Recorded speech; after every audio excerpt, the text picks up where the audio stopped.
السلام علیکم ناظرین، ہمارے چینل انواری اسٹوڈیو میں خوش آمدید۔ آج کی دلچسپ پہلیاں شروع کرتے ہیں۔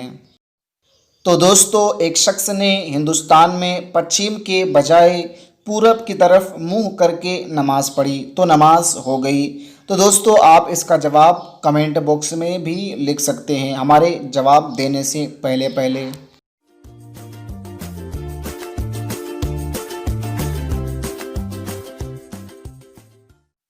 اس کی صورت یہ ہے کہ وہ شخص قبلہ کی شناخت نہ کر سکا، غور و فکر کرنے کے بعد جدھر اس کو لگا ادھر پڑھ لیا تو اس کی نماز ہو جائے گی۔ فتاوی عالمگیری جلد اول صفحہ 59۔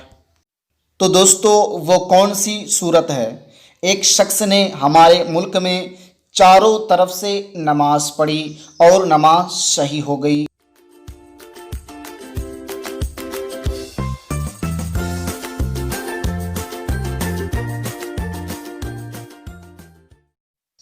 تو دوستو، اس کی صورت یہ ہے کہ قبلہ مشتبہ ہو گیا اور سمت معلوم نہ کر سکا، اور وہ شخص نماز کے دوران ہی چاروں طرف گھومتا رہا، اس کو جدھر قبلہ لگا ادھر وہ گھومتا رہا، تو اس طرح سے نماز ہو جائے گی۔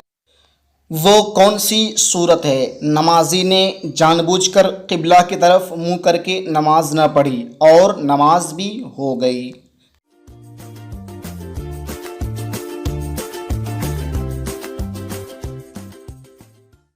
تو دوستو، نفل نماز مسافر نے جان بوجھ کر قبلہ کی طرف نہ پڑھی بلکہ سواری جدھر گھومتی گئی اسی طرف منہ کر کے نماز پڑھتا گیا، تو اس طرح سے نماز ہو جائے گی، کیونکہ مسافر کو نفل نماز پڑھنے کے لیے قبلہ رخ ہونا ضروری نہیں ہے۔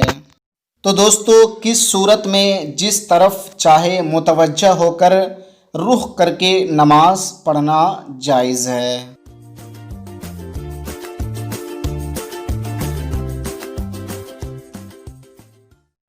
تو اس کا جواب ہے، جب کہ کعبہ شریف کی عمارت کے اندر نماز پڑھے تو اب وہ جدھر بھی چاہے رخ کر کے نماز پڑھ سکتا ہے۔